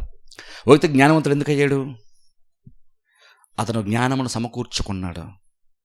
గమనించండి, ఒకటి జ్ఞానవంతుడు సందర్భం గురించి చెప్తున్నాడు. జ్ఞానం కోసం అక్కడ ఒక వ్యక్తి జ్ఞానవంతుడు ఎందుకు అయ్యాడు అంటే జ్ఞానమును సమకూర్చుకుంటున్నాడు కాబట్టి జ్ఞానవంతుడు అయ్యాడు. గమనించండి, ఒక వ్యక్తి జ్ఞానవంతుడు ఎప్పుడు అవుతున్నాడు అంటే స్వతహాగా అతనికి జ్ఞానం లేదు, కానీ తనకు అవసరమని తెలుసుకున్నాడు, అందుకనే జ్ఞానాన్ని వెతికాడు, జ్ఞానమును సమకూర్చుకున్నాడు కాబట్టి జ్ఞానవంతుడు అయ్యాడు. ఇప్పుడు ఆ సంపాదించుకున్నటువంటి ఆ జ్ఞానమును బట్టి ఇంకా ఎక్కువ జ్ఞానమును మరలా సంపాదించుకుంటున్నాడు, అలాగే జ్ఞానవంతుడుగా మారుతున్నాడు. ఇప్పుడు అలాగే మనం చదివినట్టు వచనంకి వచ్చాం అనుకోండి, ధనవంతుని ఆస్తి వానికి ఆశ్రయపట్నము అంటే బేస్ ఇక్కడ మైండ్ సెట్ కోసం మాట్లాడుతుంది. అంటే అర్థం ఏంటి తెలుసా? ఇప్పుడు చూడండి, పేదవాడు, ఇప్పుడు చూడండి, యాక్చువల్ చూస్తే దరిద్రునికి పేదరికము వానికి నాశనకరం అన్నాడు. అలాగే పేదలందరూ నాశనం అయిపోతారా? గమనించండి, పేదలందరూ నాశనం అయిపోయారా? ప్రపంచంలో మనము క్రిస్టియన్స్ని కానీ అన్నిలో కానీ చాలామంది చూస్తాం. ఈవెన్ కొన్నిసార్లు పెద్ద పెద్ద కంపెనీస్ పెట్టినటువంటి వాళ్ళని చూసాం అనుకోండి, కొంతమందిని, వాళ్ళకి ఆ మొమెంట్లో ఏదో ఒకటి కనుక్కున్న తర్వాత వాళ్ళు అంత డబ్బు సంపాదించుకున్న మునుపు వాళ్ళు కనీసం ఒకటి కనిపెట్టిన తర్వాత దాన్ని అడ్వర్టైజ్ చేయడానికి కూడా వాళ్ళ దగ్గర డబ్బులు కూడా లేక రోడ్ల మీదే తిరిగి ఒక ఊరిని హ్యాండ్బెల్ట్స్ అమ్మేటువంటి డిస్ట్రిబ్యూట్ చేసేటువంటి వాళ్ళ రోడ్డు మీద వాళ్ళ ప్రోడక్ట్ని అమ్ముకునే ప్రయత్నం చేశారు చాలామంది. ఈవెన్ ఇప్పుడు కంప్యూటర్ సైన్స్ చూసుకుని పెద్ద పెద్ద కంపెనీలు ఏవైనా మీరు చూసుకున్నారో ఇంటర్నెట్గా మీరు సెర్చ్ చేస్తే మీకు తెలుస్తుంది. ఇప్పుడు ఎవరైతే పెద్ద పెద్ద సీవులు కొన్ని వందల కోట్లు సంపాదించారో వాళ్ళందరూ ఒకప్పుడు రోడ్డు మీద తిరిగి అందరికీ హ్యాండ్బిల్స్ పంచుకొని వాళ్ళు ఏదైతే తయారు చేశారో దాని గురించి పబ్లిక్కి చెప్పుకునే ప్రయత్నం చేశారు. రోడ్ల మీద చాలామంది వాళ్ళు చేస్తారు ఏదైతే వాళ్ళు చెప్తే ప్రయత్నం చేస్తారు ఎవరు విన్నా కూడా వినలేదు. ఒకప్పుడు అంత పేదరికం ఉన్నారు, కానీ వాళ్ళ మైండ్ సెట్ ఎలాంటిదో తెలుసా? వాళ్ళకి చేతిలో రూపాయి లేదేమో, కానీ వాళ్ళ మైండ్ సెట్ మాత్రం అలా లేదు తెలుసా. అందుకే చెప్తున్నా, వాళ్ళు చిల్లి గవ్వ కూడా వాళ్ళ దగ్గర లేదు, కానీ అలాగని వాళ్ళ దగ్గర లేదు కాబట్టి వాళ్ళు దరిద్రంగా ఆలోచించలేదు. వాళ్ళు అంటే నేనేం చేయగలను ఆలోచించలేదు. వాళ్ళ మైండ్ సెట్ వేరు. అందుకని వాళ్ళ పేదరికం ఉన్నా సరే వాళ్ళ మైండ్ సెట్ వేరే ఉంది కాబట్టి వాళ్ళు సంపాదించుకోగలిగారు. అది చెప్తున్నా ఇక్కడ నేను. అంటే దరిద్రుని నాశనం ఎందుకు చేస్తుంది దరిద్రుడిని అంటే? దరిద్రుడు ఏంటంటే అలాగే ఆలోచిస్తాడు, నాకెవరు సపోర్ట్ చేస్తారు, నాకెక్కడ వస్తుంది. నీకు లేనప్పుడు నువ్వు లేదు కాబట్టి అని నువ్వు ఆలోచిస్తున్నావు అనుకో, నీకు లేనప్పుడు లేదన్న దాన్ని తీసుకెళ్ళి మైండ్లో పెట్టుకున్నావు అనుకో, ఖచ్చితంగా నేను అది నాశనం చేస్తుంది. ఏమి తిందుమో ఏమి తాగుదామో ఎప్పుడు ఆలోచిస్తాం? లేదు కాబట్టి ఆలోచన చేస్తాం. అప్పుడు నువ్వు లేదు కాబట్టి అని చెప్పేసి లేదన్న దాన్ని మనసులో పెట్టుకుని ఆలోచన చేస్తున్నావు. అప్పుడు ఏమవుతుంది? నువ్వు ఆల్రెడీ దరిద్రం చుట్టూ ఉన్నావు, ఇప్పుడు దాన్ని తీసుకొచ్చి నీ మనసులో కూడా పెట్టుకున్నావు. అప్పుడు నీ మనసులో ఈరోజు ఏం చూసిందో రేపు అక్కడికి కదా నీ లైఫ్ వెళ్తుంది. అప్పుడు నువ్వేం చేయాలి? ఈరోజు నీ సిచ్యువేషన్ ఇలా ఉన్నా సరే నువ్వు ఇలా ఆలోచించకూడదు. నువ్వు అక్కడుండు, నువ్వు ఆ సిచ్యువేషన్లో ఉండు. దాన్ని నువ్వేం చేయలేదు. నువ్వు దరిద్రులు ఉన్నావు, లేదా రోగములు ఉన్నావు, ప్రాబ్లమ్స్ ఉన్నావు. బహుశా దానికి నువ్వు కారకుడు కాకపోవచ్చు, కానీ బయట ఏదైతే నువ్వు చూస్తున్నావో, నువ్వు అనుభవిస్తున్నావో దాన్ని తీసుకొచ్చి నీ బుర్రలో పెట్టుకున్నావు అనుకో, ఖచ్చితంగా నువ్వు ఇంకా దరిద్రంలోనికి వెళ్తావు. ఎందుకు? నీ మైండ్లో అదే ఉంది. రేపు నీ లైఫ్ అట్టే వెళ్తుంది, నువ్వు ఇంకా నాశనంలో కూడా నువ్వు వెళ్ళిపోతావు. ఎందుకంటే నీ మైండ్లో అదే నువ్వు పెట్టుకున్నావు. ఇక్కడ క్రీస్తు ఏమంటున్నారు? మత్తయి లూకాసు వార్తలో ఏమంటున్నారు? ఆయన నీకు లేనప్పుడు ఏం తినాలి ఏం తాగాలి నువ్వు ఆలోచిస్తున్నప్పుడు ఏం చేస్తున్నావు? నీ లేమి స్థితిని నీ బుర్రలోకి ఎక్కించుకుంటున్నావు. నువ్వు నాకు లేదన్నది నువ్వు బుర్రలో ఎక్కించుకుంటున్నావు. అప్పుడు బుర్రలోకి ఎక్కించుకున్నప్పుడు నువ్వు మనసులోకి ఎక్కించుకుంటే ఏమవుతుంది? ఓ టైం వస్తే బలమైన దుర్గంగా మారిపోద్ది. అది బలమైన దుర్గంగా మారిపోయింది అనుకోండి, అప్పుడు నీ లైఫ్ ఎలాగ వెళ్తుంది? అలాగనే చివరికి ముగించబడుతుంది నీ లైఫ్. యోబుకి మైండ్లో ఏది ఉందో అదే జరిగింది. నీకు లేనప్పుడు లోకే నీకు లేదు, కానీ నువ్వు మైండ్లో ఏం పెట్టుకుంటున్నావు అన్నది ఇంపార్టెంట్ ఇక్కడ. నువ్వు మైండ్లో ఏం పెట్టుకుంటున్నావు? నువ్వు కనుక నీకేమీ లేనప్పుడు కూడా, నీకు పెద్దగా అనుదిన అవసరతలు తీరేటువంటి స్థితిలో ఒకవేళ బహుశా నీకు ప్రస్తుతం లేనప్పటికీ కూడా, ఇంక నువ్వు కనుక బైబిల్ ఏం చెప్తుందో, దేవుడు కాపరని చెప్పేసి, దేవుడు యెహోవా ఈరే అని, ఆయన ప్రతి అవసరతలు తీరుస్తాడని, లేదంటే రోగం వస్తే స్వస్థపరుస్తాడని, ఆయన తన వాక్కుని పంపించి బాగు చేస్తాడని, ఆయన రెక్కల కింద మనకి స్వస్థత ఆరోగ్యం ఉందని, నీకు రోగం ఉన్నప్పుడు ఎప్పుడైతే నువ్వు అది మైండ్లోకి ఎక్కించుకుంటావో, అప్పుడు నువ్వు రేపు వెళ్ళుండవు ఆరోగ్యంలోనికి వస్తావు, స్వస్థతలోనికి వస్తావు. కానీ ప్రాబ్లం ఏంటంటే మనం ఏ స్థితిలో ఉన్నామో అదే మైండ్లో పెట్టుకుంటాం మనం. అందుకనే పేదవాడికి ఏంటంటే దారిద్ర్యమే వాడు నాశనం చేస్తుందంట. ఎందుకంటే నీ చేతిలో చెల్లి గవ్వలేదు, లేదని నువ్వు ఇంకా అదే ఆలోచిస్తున్నావు. నువ్వు అదే ఆలోచిస్తున్నప్పుడు నీ మైండ్లోకి అదే వెళ్తుంది, రేపు అదే ఇంకా బలంగా నీ లైఫ్లో ఎఫెక్ట్ చేస్తుంది. తెలుసా?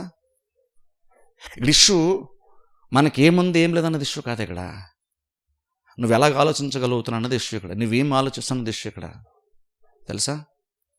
ఏం ఆలోచిస్తున్న ఇష్యూ.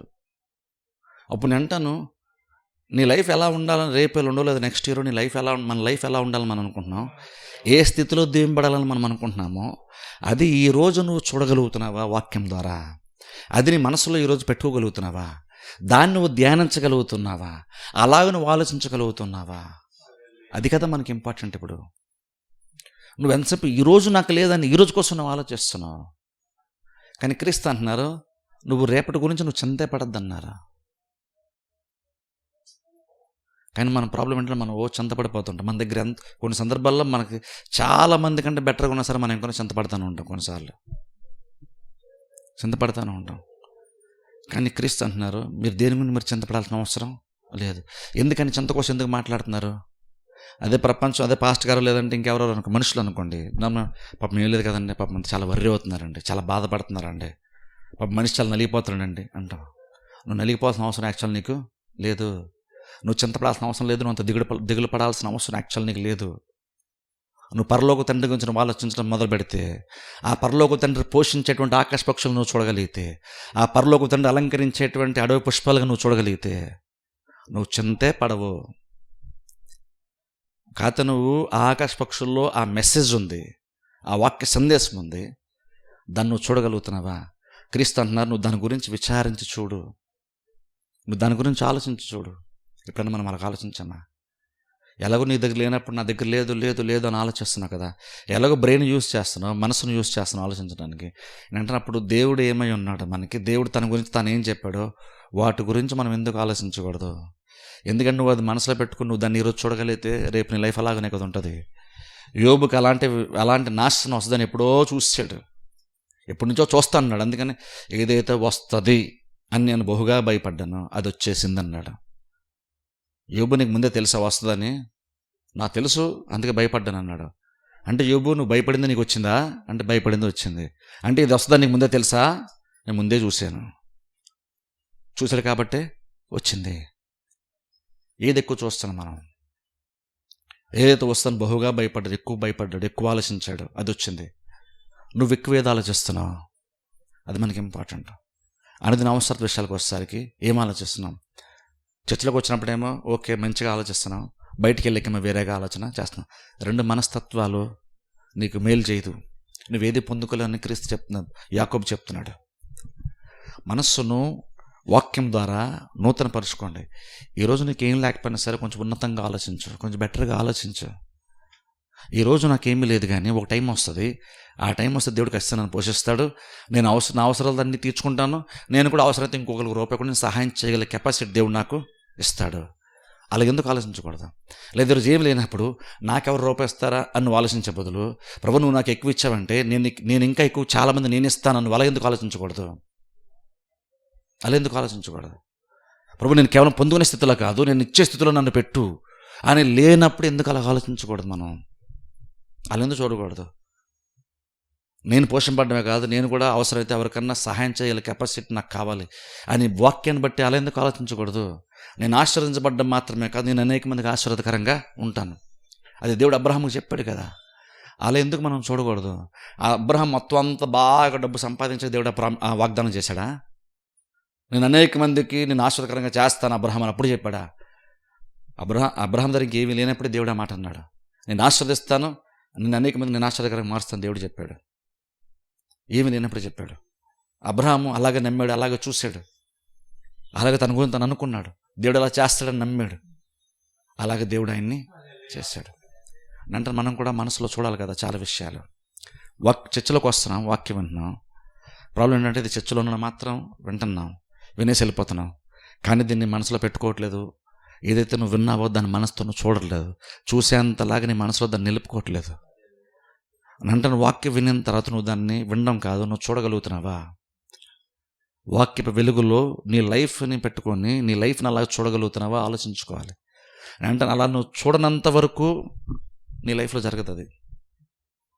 చర్చలోకి వచ్చి మన వాక్యం ఉన్నప్పుడు అడ్వాంటేజ్ ఏంటంటే మనకి ఇది నువ్వు వినడమే కాదు, ఇది నీ మనసులో పెట్టేసుకోవాలి. ఎంతలా పెట్టేసుకోవాలంటే ఇది నువ్వు నీ మనసు అంటే వాక్యం నువ్వు నీ మనోనేత్రాలు చూడగలగాలి. అప్పుడు అంటాను, నువ్వు చర్చలో వచ్చి వాక్యం ఉంటున్నావు సరే, నువ్వు బయటికి వెళ్ళాక నువ్వేం చూస్తున్నావు అది ఇంపార్టెంట్. ఏం చూస్తున్నావు? ఎంగునో ప్రాబ్లమ్సే మనకు కనబడుతున్నాయా, ఎంగునో ఎలా బతుకుతామో తెలియట్లేదండి అనే నువ్వు అలాంటి స్థితిని భవిష్యత్తు అలా నీ కళ్ళ ముందు చూసుకుంటున్నావా? లేదు నాకైతే ఇలా అనిపిస్తుంది, కానీ దేవుడు కాపరుకుంటే నేను ఇంకొంచెం బెటర్గా మారుతాను, వాక్యం ఉన్నాను కదా, నేను దాన్ని మనసు స్థిరపరచుకున్నాను అని నువ్వు దాన్ని చూడగలుగుతున్నావా? దాన్ని చూడాలంటే గుడ్డిగా నువ్వు ఊరినే చూడలేవు. నీకు అలా చూపించాలంటే మనసులో అది బలంగా స్థిరపడాలి. అంటే మాటికి అది నీ మనసులో స్థిరపరచుకుంటూ దాన్ని విచారిస్తూ ఉండాలి, అంటే దాన్ని ధ్యానిస్తూ ఉండాలి, దాని గురించి ఆలోచన చేస్తూ ఉండాలి. ప్రాబ్లమ్స్ కోసం 10 సార్లు 100 సార్లు 1000 సార్లు ఆలోచిస్తున్నాం కదా. అంటే నువ్వు 1000 సార్లు ఒకే కార్యం కోసం ఆలోచించేటువంటి కెపాసిటీ నీ మనసుకు ఉంది కదా. అప్పుడు ఆ ప్లేస్లో ఆ చెడు ఆలోచన తీసేసి వాక్య సంబంధమైనటువంటి ఆలోచన ఎందుకు మనసులో పెట్టుకొని ఆ ఆలోచన 1000 సార్లు ఎందుకు ఆలోచించకూడదు? అలాగ ఆలోచిస్తే అప్పుడు ఆలోచించ నీ లైఫ్ ఎంత బెటర్గా ఉంటుంది. అప్పుడు ఈ రోజుని రేపటి దినాన్ని ఎంత ధైర్యంగా నువ్వు ఫేస్ చేస్తావో తెలుసా నువ్వు? ఎందుకంటే ఇది నేను చెప్తున్న మాట కాదు, నిన్ను పోషించాలని నిన్ను బెటర్గా మార్చాలనుకున్నటువంటి యేసుక్రీస్తు చెప్తున్నటువంటి మాట ఇది. దేవుడు చెప్తున్న మాట. ఆయన చూస్తున్నాడు, చూపించే ప్రయత్నం చేస్తున్నాడు. నువ్వు చూడగలుగుతున్నావా అన్నదే పాయింట్ ఇక్కడ. వాక్యం విన్నాం కానీ చూసామా మనం? చెంత పడకుండాటువంటి ఆ యొక్క స్థితి కూడా రేపెల్లుండో ఖచ్చితంగా తర్వాత కాలములో నా లైఫ్లో ఉంటుంది. ఈరోజు ప్రతిదాని కోసం నేను ఆలోచించాల్సి వస్తుంది, కానీ ఒక మూమెంట్ నా లైఫ్లో దేవుడు నాకు ఇస్తాడు. ఆ టైం వచ్చినప్పుడు నేను నా భోజనం కోసం ఆలోచించుకోవాల్సిన అవసరం కూడా లేనటువంటి మంచి స్థితి దేవుడు నన్ను పెడతాడు అన్నది ఈ రోజు నీ మైండ్లో పెట్టుకుని నువ్వు చూడగలుగుతున్నావా? క్రీస్తు అంటున్నారు అలా చూడంటున్నారు. అలా చూస్తే ఖచ్చితంగా రేపు ఖచ్చితంగా నేను ఆ స్థితిలో దేవుడు నడిపిస్తాడు. నువ్వు ద్విమనస్కుగా ఉండి నువ్వు ఏది పొందుకోలేవు. నీ ప్రతి మార్గం నువ్వు అస్థిరంగా ఉంటావు. నీ మనస్సు స్థిరంగా లేకపోతే నీ మార్గాలు కూడా స్థిరంగా ఉండవంట. అప్పుడు ఆలోచించండి, నీ మనస్సు నీ భవిష్యత్తుకి అంత ఇంపార్టెంట్. నీ మనస్సు నీ భవిష్యత్తుకి అంత ఇంపార్టెంట్ ఆలోచించండి. అందుకని నా మనస్సు నిండా వాక్యంతో నింపుకోండి. చర్చిలో విన్నటువంటి ఆ గంట ఎంతసేపు విన్నటువంటి వాక్యాన్ని మళ్ళీ ఇంటికి రిపీట్ చేసుకుంటూ ధ్యానిస్తూ ఉండండి. పని చేసుకున్నప్పుడు కూడా ధ్యానించండి. వాక్యం ఒకసారి ఇంత మళ్ళీ లేయర్స్ కాదు, తరచుగా మళ్ళీ దాని మీద మరలా వాక్యాన్ని జ్ఞాపకం చేసుకోవడమో లేదా వాక్యాన్ని వినడమో చేస్తూ ఉంటే అది చాలా బలంగా, ఈరోజు విన్నటువంటి వాక్యం చాలా బలంగా మారిపోద్ది కదా. అన్నిసార్లు విని నువ్వు అంత బలంగా నువ్వు ఆలోచిస్తే చాలా బలమైన దుర్గంగా మారిపోద్ది తెలుసా. రేపు సాతాను కూడా నీ విశ్వాసంలో నేను కదిలించేంత బలంగా మారిపోద్ది అది. కాకపోతే అలా మార్చుకోవాలంటే నీ వంతు ప్రయత్నం నువ్వు చేయాలి. ఏం చేయాలంటే నువ్వు తరచుగా విను, తరచుగా దీని గురించి విచారించు, దీని గురించి ఆలోచించు, దీని గురించి చింతిస్తూ ఉండు, దీని గురించి ఆలోచిస్తూ ఉండు. అప్పుడు నీ లైఫ్లో ఇదే జరుగుతుంది. ప్రార్థన చేసుకుందాం.